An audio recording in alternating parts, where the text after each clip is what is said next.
Si je peux donner ce message aux jeunes Belges, s'ils veulent devenir un champion, c'est possible. Il n'y a pas d'autre excuse, c'est possible.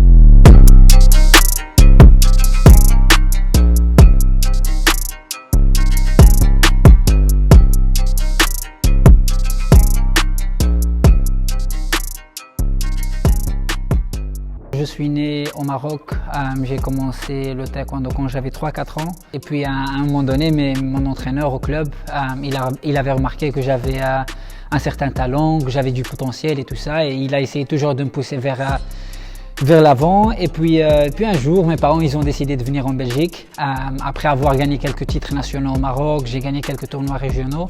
Et donc les 2 premières années, j'avais participé aux grandes compétitions comme l'Open de Belgique, Open d'Hollande. Où j'avais perdu premier tour dans les 2 compétitions et puis je me suis mis dans les petites compétitions ici en Belgique, là où j'avais plus de confiance, je gagnais un peu et tout ça et puis après j'ai enchaîné avec les compétitions de petit à petit. J'ai gagné l'Open de Belgique en 2011, j'ai intégré l'équipe nationale, j'ai eu la nationalité belge, champion d'Europe, championnat du monde. Ma qualification vers mes premiers Jeux Olympiques et voilà, ça allait de mieux en mieux. Le taekwondo, c'est un sport complet. Moi, j'adore, c'est pas parce que simplement c'est mon sport, mais en général, le taekwondo, on peut trouver la rapidité, la vitesse, l'explosivité, la force, l'esprit de combat. On a beaucoup de valeurs de l'art martial même, on a beaucoup de valeurs de l'olympisme. Donc, pour moi, c'est le meilleur sport qui existe. Moi, j'ai beaucoup d'autres passions. J'ai plein d'activités que j'aime faire. Par exemple, faire des vidéos, faire la photographie. J'ai une petite caméra. J'ai investi un peu en tout ce qui est matériel comme caméra. J'ai des micros, j'ai quelques lumières et tout ça. J'aime beaucoup faire ça. Et le truc, c'est que je fais ça, ma passion, avec ma passion de taekwondo et je mélange les deux parce que j'aime beaucoup aussi partager ce que je fais, j'aime beaucoup partager ce que j'apprends et du coup je me mets devant la caméra et je me filme en espérant qu'ils peuvent apprendre des choses et qu'ils améliorent leur habilité et voilà, et moi ça me rend très heureux.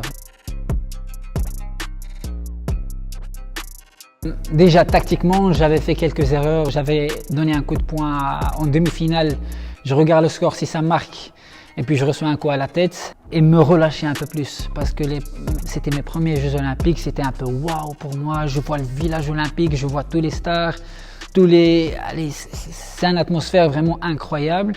Et j'étais tellement heureux d'être là, tellement excité, tellement stressé aussi. Et le fait aussi que j'avais gagné les championnats du monde avant, j'étais numéro 1 mondial, numéro 1 olympique, champion d'Europe, j'avais tout gagné.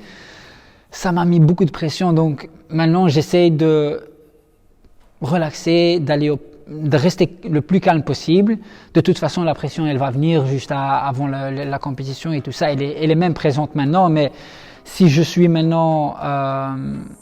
il y a des choses que je dois me concentrer maintenant, c'est un peu de rester calme, de me relâcher un peu plus, de m'amuser un peu plus, de ne pas être vraiment trop enfermé comme les premiers Jeux Olympiques.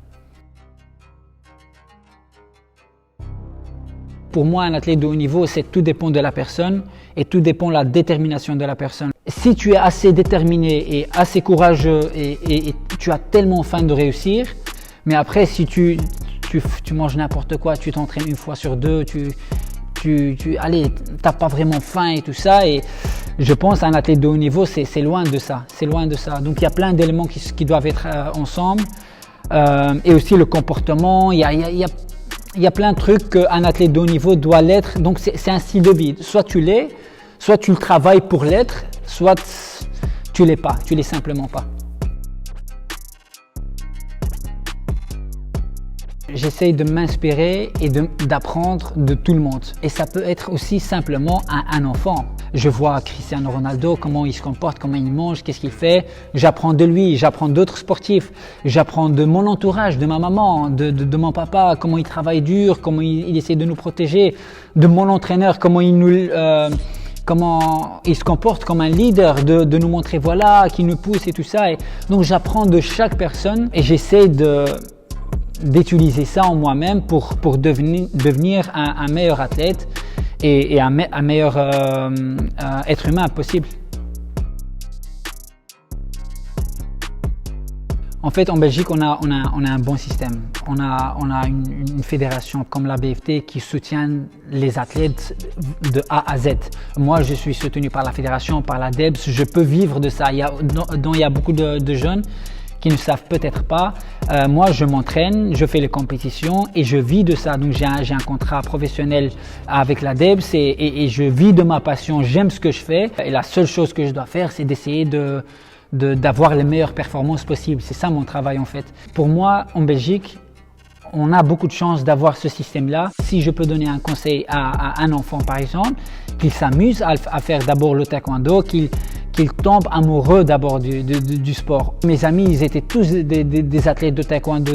C'était soit des copains du club, soit des copains de l'école. Donc un entourage, c'est super important aussi. Donc, mais en Belgique, si je peux donner ce message aux jeunes Belges, s'ils veulent devenir un champion, c'est possible. Ça, c'est mon point de vue.